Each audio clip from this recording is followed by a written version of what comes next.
Jumping in here with the silver server. Certainly reminds me of that.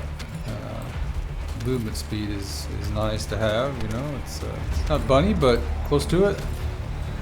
Certainly, you can see we're just knocking everything out that comes near. I can keep spamming our third ability here with the build, and you know we're getting both critical hits and regular hits. We can pop our 2 every now and then, create a big puddle for everything to die in. Make sure we're collecting everything. You can see we're getting nice critical hits out of our weapons as well.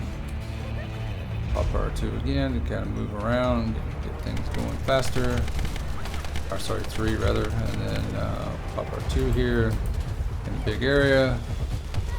Turn around and do the same thing over there, and we can use it to kind of travel some distance as well.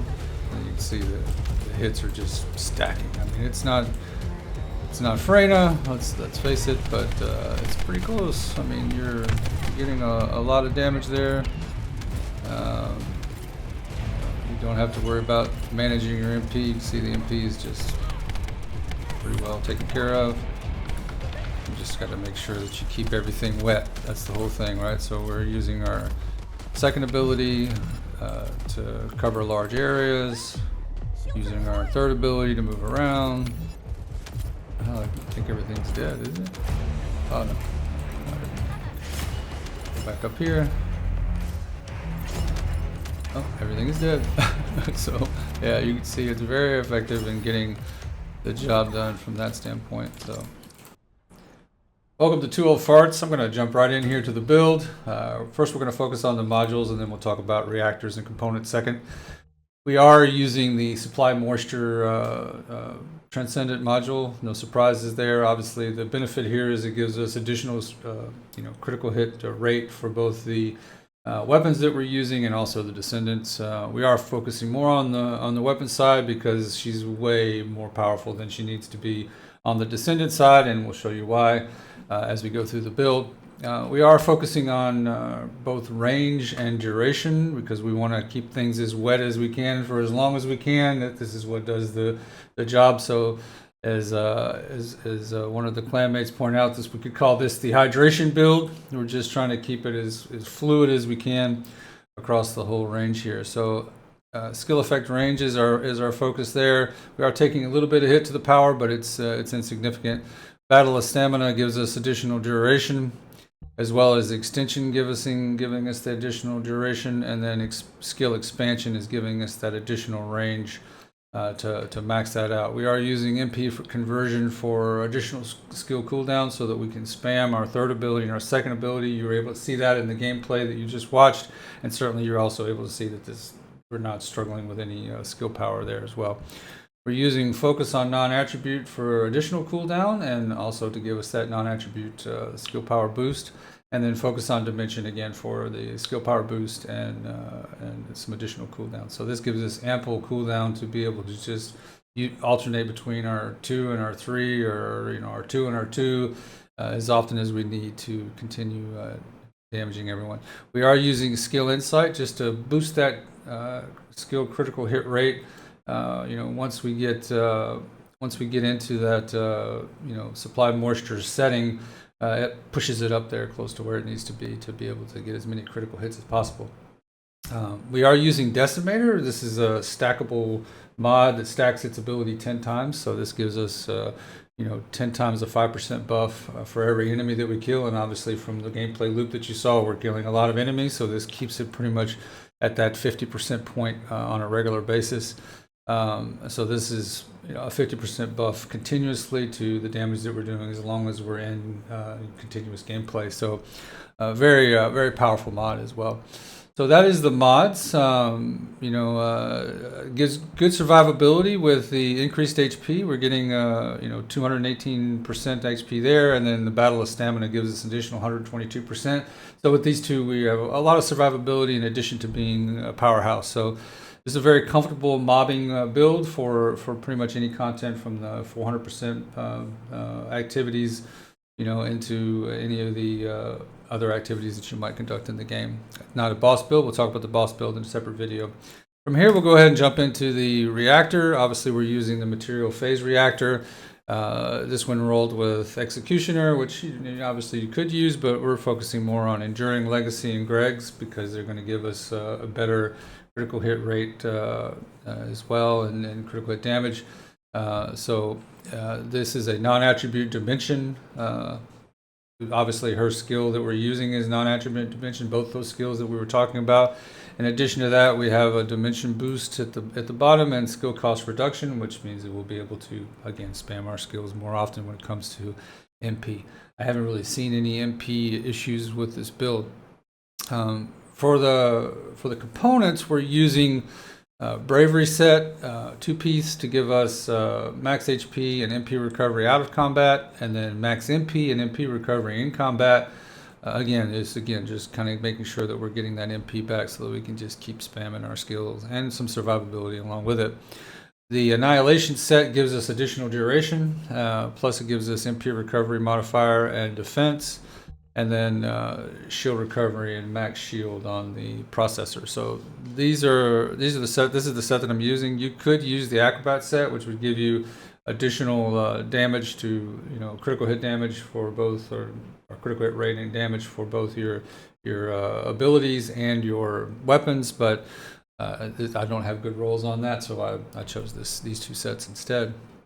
So that's all there is for the build. From the weapon side of it, we can show you the builds here. I use Dry Bears usually as a model. This may have been altered slightly from that, but I generally use him as a template and then modify as necessary depending on what content I'm doing. But this is the build that I'm using for Enduring Legacy for her. I am using Fire because that specs into the weapon strengths as well. And then when we look at Greg's Reverse Fate, same thing. I'm using a Dry Bear build that may or may not be slightly modified. Shout out to him. He does an incredible job of researching these for us, and I really appreciate the effort that he puts in. From there, we're going to go ahead and jump into a gameplay loop. If you're going to jump out now, thank you for watching. Don't forget to subscribe and like. If you're going to stick with us, welcome. Otherwise, we'll look forward to seeing you in the next one. I'm going to go through kind of the gameplay loop as well, just to make sure that it's clear, but it's pretty straightforward. I mean, it really doesn't make a lot of difference. So all we're doing is focusing on her third and second ability. So for here, we'll just pop her second ability or third ability here. You can watch back and you can see, as long as we're standing in the water, we have that buff to the bottom right. You can see that on the HUD there, where weapon is all nice and covered with water. So that gives us a big energy buff as well. We could instead of popping her 3, we could pop her 2, just like we did there, and then just watch everything die. I mean, it's very effective in that regard. I like to just chain the 2 to get around. The 3 to get around as well. So this allows you to just glide on through the map and really kind of speed up your transitions. So I'll do the same thing here. Just kind of zoom on in here. In the middle of everything, you can see the duration is great. I'm getting a long period of usefulness out of it. Then I can just go ahead and hit that second ability. Get a big area of effect. Come around and you can see the critical hits are stacking as well. So we're getting both critical hits and just regular hits, the reds of the critical hits. And then if we're standing on the moisture, again, we're getting critical hits on the weapon. So it's a very effective build from that standpoint. The way we manage the MP is not a problem either. You can see the MP bars staying fairly full most of the time. Everything's just dying along the way. And again, this is a 400% mission solo, so tell it's definitely putting out the damage. That damage. Anyway, I'm sure you get the reference. Longtime Destiny fan. Regardless, I think this is a very effective build, an efficient build. Welcome to keep watching. Thank you. Remember to like and subscribe, and if you have any other builds you'd like to see, just note that in the comments, and we'll do our best to put something together for you. I'm just going to keep playing, so you enjoy the content as we go.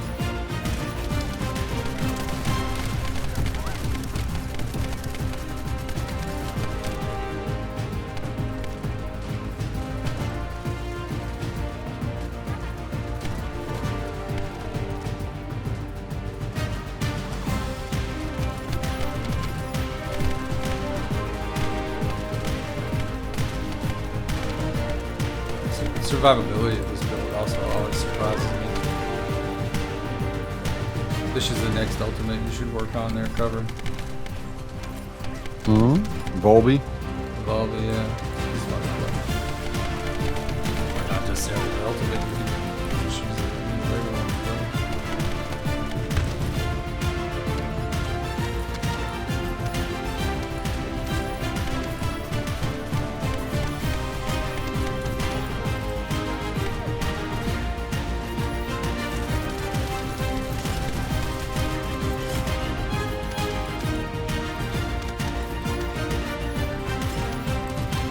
Good fun.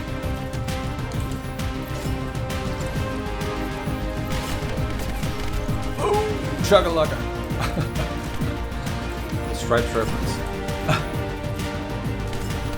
For those of you old enough to remember the movie.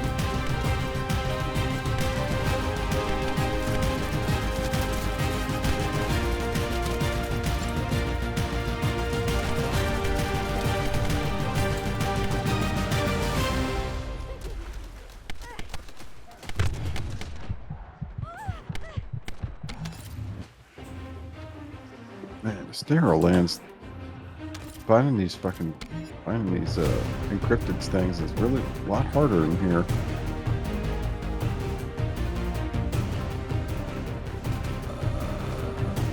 Yeah, depending on where you go. When I finish this, I'll show you where I farm from. I don't have to farm very much. Yeah, there's every area has kind of improved location.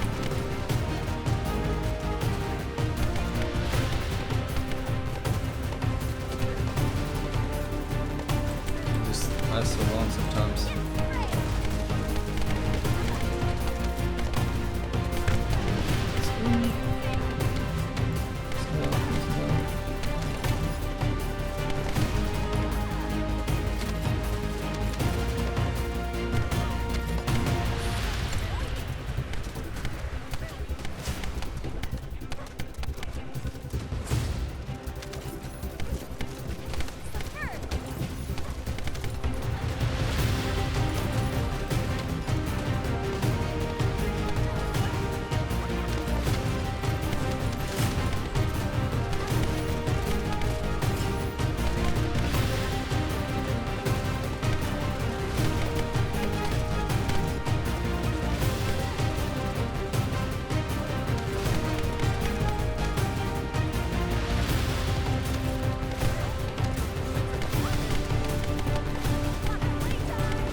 Melts the bosses, or the elites.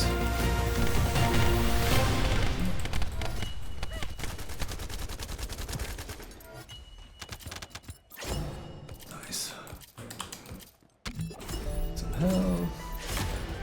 That's max health.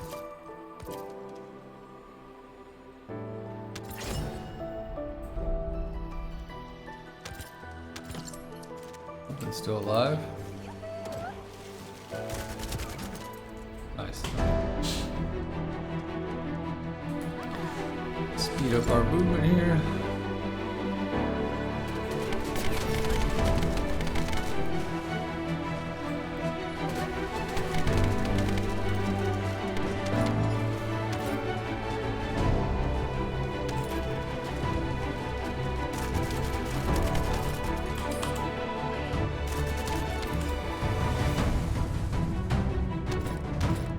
Very good.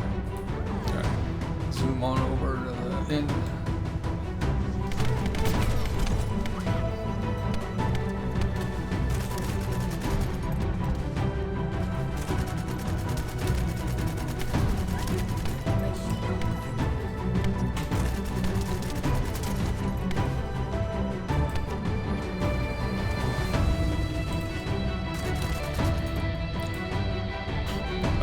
Just reload real quick. So used to waiting on other people.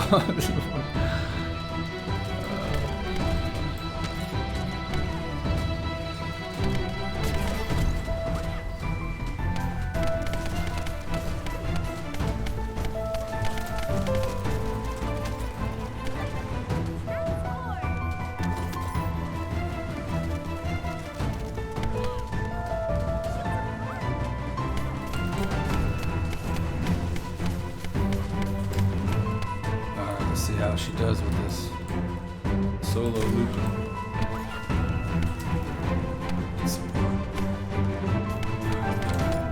Mana.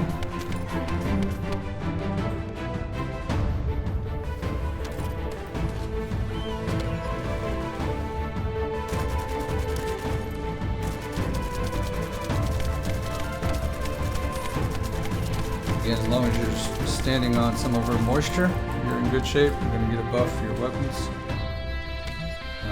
and a buff to your abilities. So, kind of handy.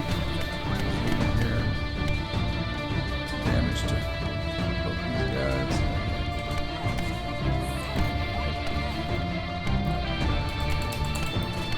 Knock about the boss.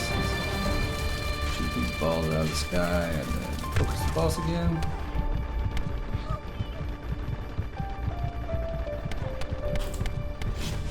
Oh no! Oh no, I wiped. Oh, that was ridiculous. That was me. Now I saw that his health needed, but I didn't go after it. Being too aggressive. Reset this. Mistakes were made, as they say. Mistakes were made.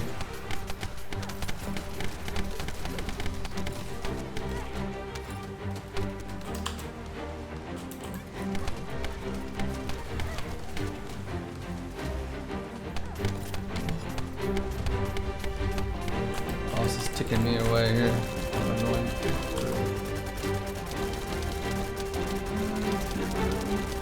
Melting down.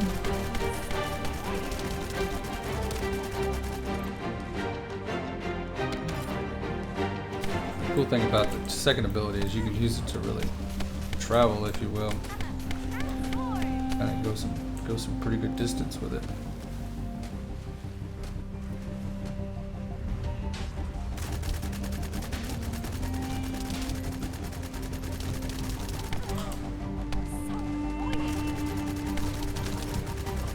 Still getting some ticks on the boss there.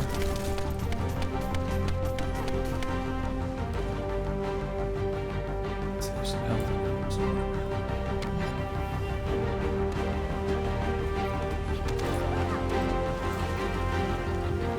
Sometimes just putting the puddle down to be able to stand in the moisture and get some good DPS. It's allowing us to burn the boss down pretty good. Just stay in this moisture as long as it's active. Get that buff, weapon damage. And then as it's going away, like right now, we'll just pop our 2 again. Some damage to these guys.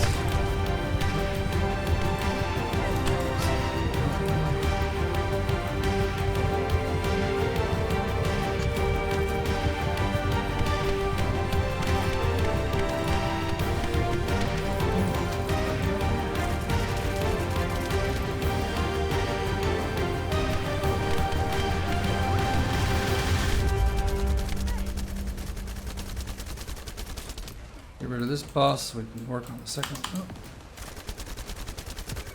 Oh. Nice. And then we're still top of 2 again, put him in a puddle. And we can put down as many dots as possible on the boss or on enemies. Every time we pass over an area, that's more dots, so that's going to be more hits. So the more you kind of do that, the more damage is going to occur. What enemies walk into there, as you can see, it killed him without me being present, so very effective use. So anyway, if you've watched this this far, thanks for watching me go through a bit of a failure process there on this first attempt, but certainly don't forget to like and subscribe, and we'll catch you in the next one.